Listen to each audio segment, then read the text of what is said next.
재물 회계학 핵심 정리 문제풀이 시간인데 핵심 정리 간단하게 하고 문제를 웬만하면 다 푸는 걸로 하는 그런 시간이죠. 그래서 기본 강의 때도 뭐 당연히 문제풀이가 있었습니다만 그때보다 문제를 더 많이 풀고 그리고 여기서 나는 문제풀이가 만약에 문제가 좀 더 풀고 싶다 그럼 이제 모의고사 반 시작하시면 되는 거고요. 모의고사 반 컨셉은 이제 뭐 새로운 문제 푸는 것도 있습니다만 그거보다는 이제 뭐 첨삭 뭐 그런 것들이 이제 컨셉이기 때문에 그래서 그런 것들도 은근히 많이 듣거든요. 은근히 많이 듣는 정도가 아니라 코로나 전에 보시면은 이제 뭐 작년 같은 경우는 이제 코로나 때문에 문제풀이 반이 아니 그 모의고사 반이 개설이 안 됐습니다만은 온라인으로만 개설됐었죠. 그래서 그 전에는 뭐 항상 마감이 됐었습니다. 그래서 그거는 서둘러서 나중에 하시면 좋을 것 같고 다만 이제 모의고사 반은 제 생각으로는 이제 옵션인데 그거는 뭐 알아서 하시라. 근데 저는 이제 옵션이라고 생각하지만은 가장 어떻게 보면 인기가 많은 과정이고 모의고사 반이 문제풀이까지는 필수라고 보는 것이죠. 보겠습니다. 문제를 웬만하면 다 풀겠습니다. 뭐 간단한 OT를 한다면은 뭐 항상 하는 OT지만 질문 있으시면은 여기다 하시라. 물론 여기보다는 거기다 하는 게 더 좋죠. 우리 인스티비 사이트에다가 제가 어차피 자주 들어가기 때문에.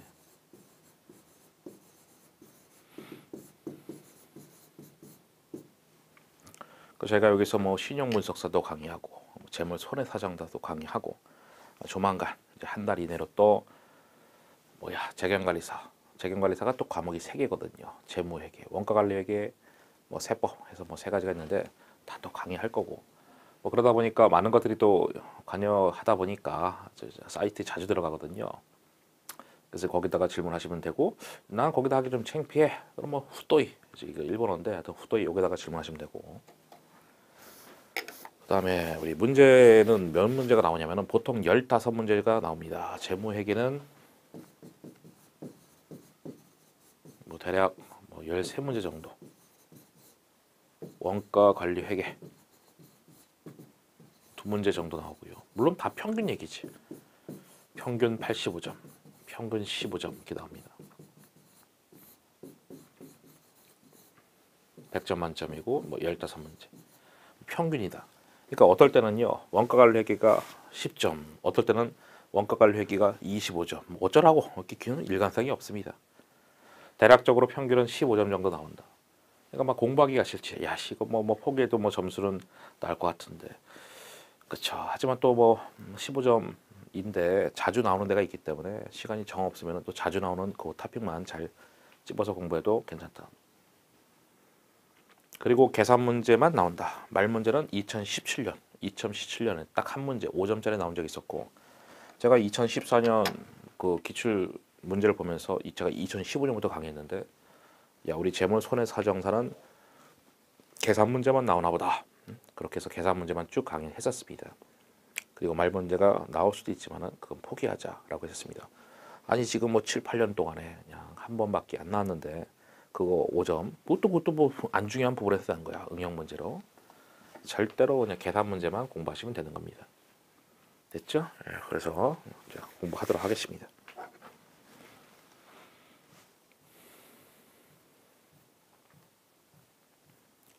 책의 구성을 보시면은 뭐 한번 쭉 넘겨보시죠. 첫 시간답게. 그래서 뭐 재무회계가 쭉 있고요. 예상대로.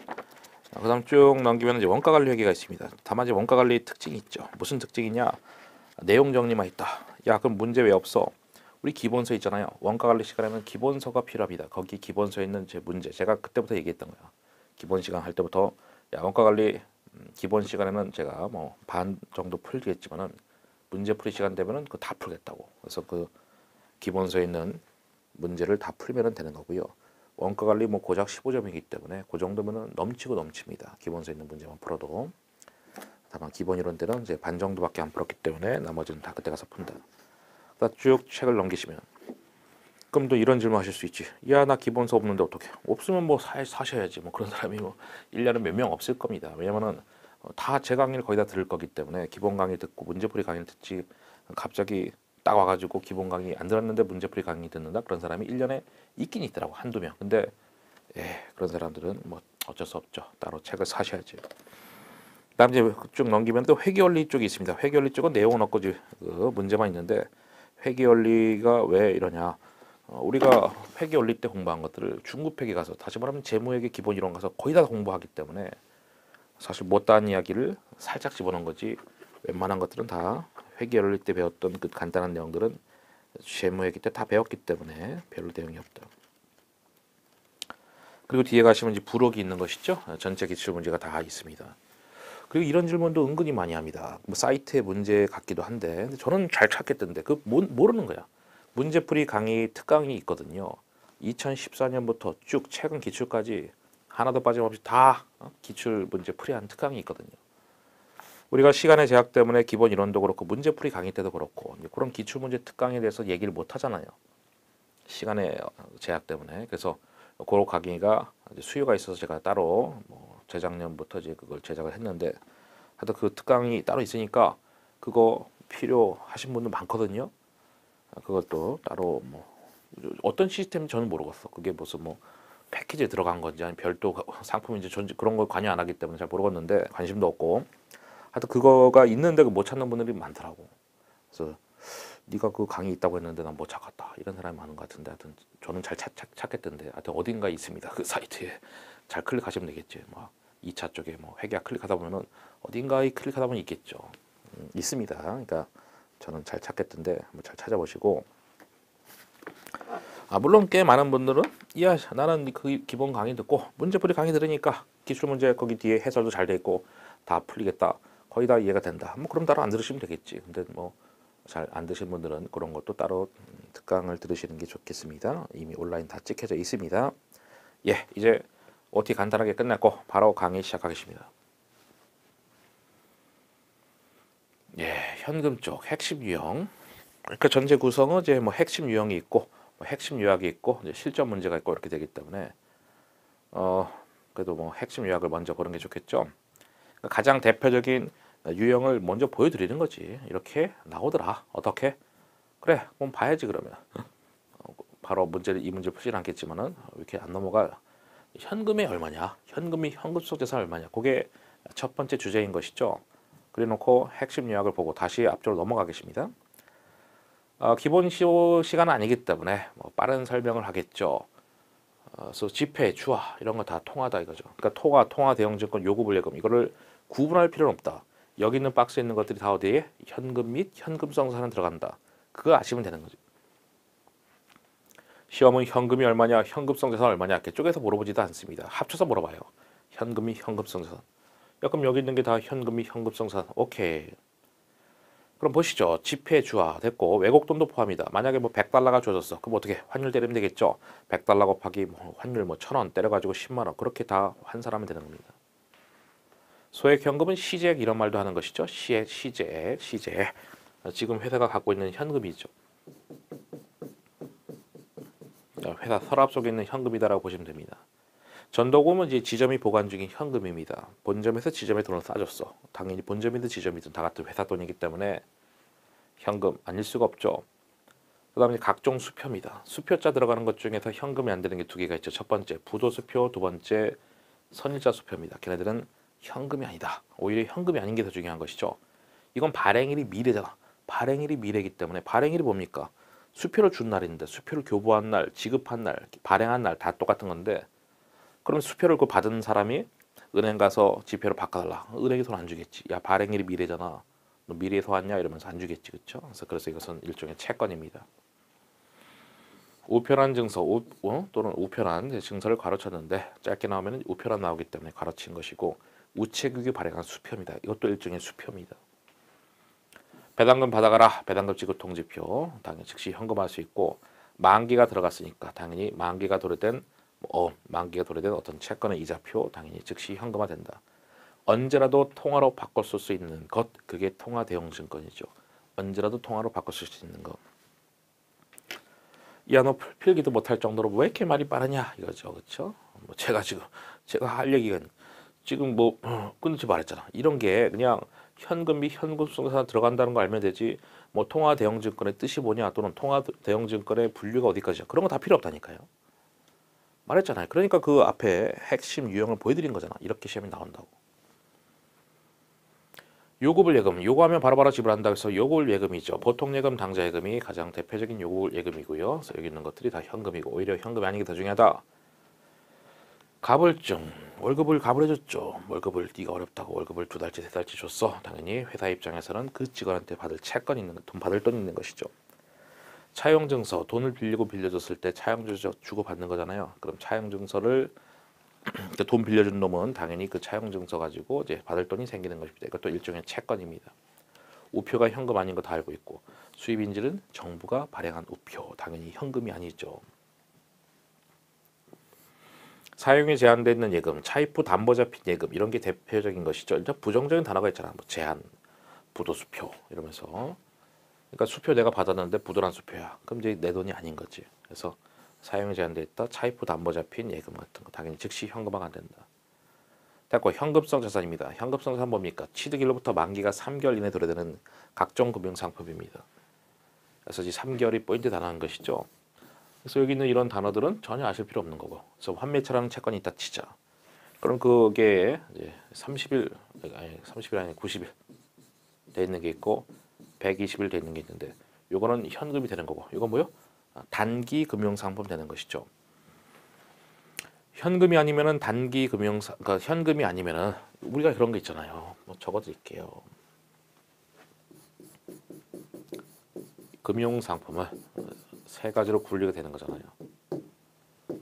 현금비, 현금성 자산,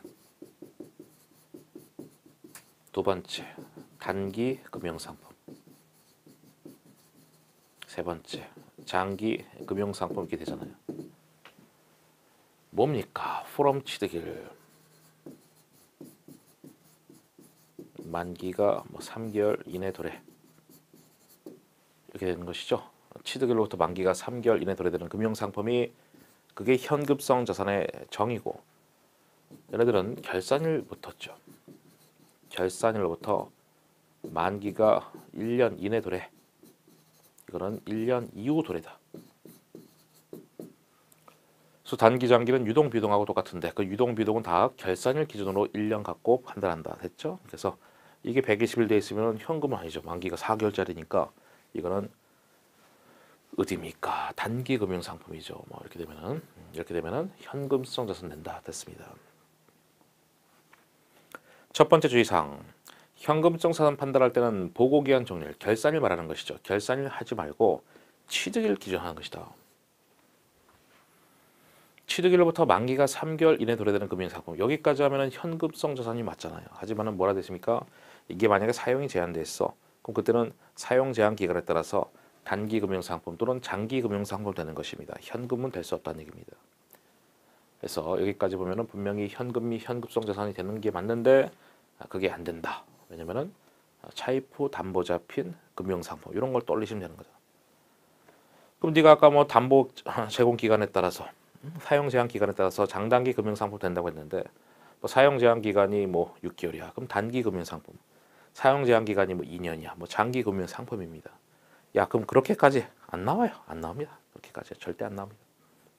말했잖아요. 아까 핵심 유형 보면서 시험에 이렇게 나온다고. 현금이 현금성을 맨날 걔만 물어본다고. 현금이 얼마냐. 그것만 물어본다고. 그 제가 부연 설명하는 거는 정말 부연 설명인 겁니다.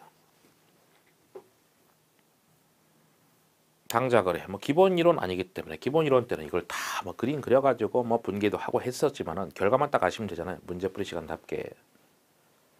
그래 요금을 예금으로서 당좌 예금 보통 예금 당좌 예금 요금을 예금으로서 현금 맞죠? 다만 사용이 제한돼 있어. 그럼 방금 얘기했잖아. 사용 제한 기간에 따라서 장단기 금융상품 된다고. 사용 제한 기간이 뭐 대표적으로 이런 거잖아요. 차입부 담보 잡힌 기간이 6개월이야 단기. 차입부 담보 잡힌 기간이 2년이야 장기 금융상품 그렇게 된다. 당좌처럼 마이너스 당좌예금을 의미하는 것이죠. 얘는 궁극적으로 단기 차입금이잖아요. 당좌예금 통장에 돈이 100만 원밖에 없는데 120만 원 수표를 발행해서 줬어. 그럼 20만 원 은행한테 빌린 거잖아. 그 20만 원이 마이너스 당좌예금 당좌 차월이 되는 것이고 걔는 사실 은행한테 빌린 거니까 일시적으로 빌린 거니까 단기 차입금이다. 당좌 예금 통장을 개설할 때 보증금을 납입할 텐데 그거는 장기 금융 상품이다. 왜냐면 이것도 일종의 사용 제한 예금이 된다 라는 것이죠. 왜냐면 해지하기 전까지 인출이 안 되는데 보통은 1년 안에 해지를 안 할 거기 때문에 그럼 장기 금융 상품이 되지 않겠냐. 됐죠?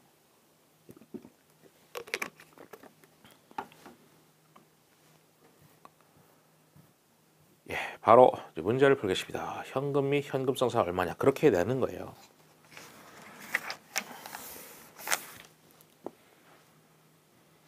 현금에다 동그라미 치면 되겠지. 통화, 그쵸? 지폐 주화입니다.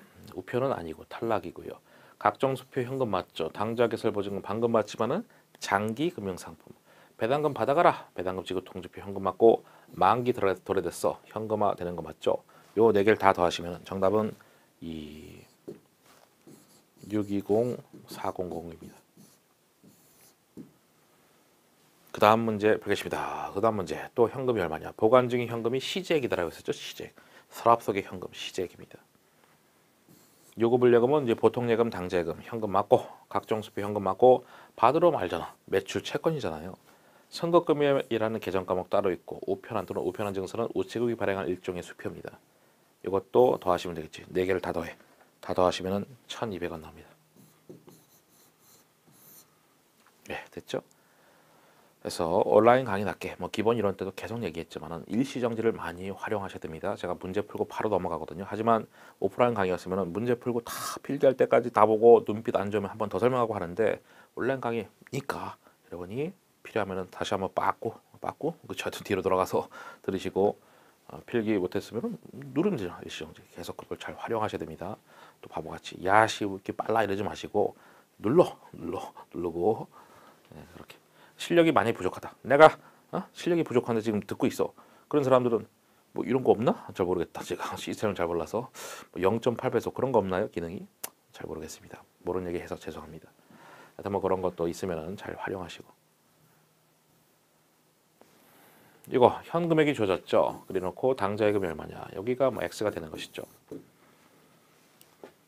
환율이 이제 젖었네요. 이거 유로고 이제 달러입니다. 국내 통화 현금 맞고 보통 예금 현금 맞고 요거 여기다가 환율 1,500을 때립니다. 그럼 3,000원이겠죠.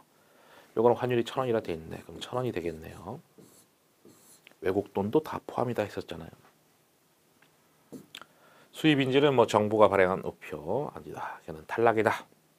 우편한 증서 또는 우편한 우체국이 발행한 수표 맞고 X 값이고 그다음에 양도선 야금증서라는 금융상품이 중요한 게 아니라 취득일로부터 만기가 3개월 이내인지 봐야 되는데 12월 1월 하니까 2개월이네 만기가. 그럼 이것도 현금이 맞다. 이거 다 더한 게 7,000원이다. 그럼 X값이 나오겠죠. 그러니까 이렇게 되겠죠. 100 더하기 200 더하기 3,000 더하기 1,000 더하기 400 더하기 X 더하기 500은 7,000이다.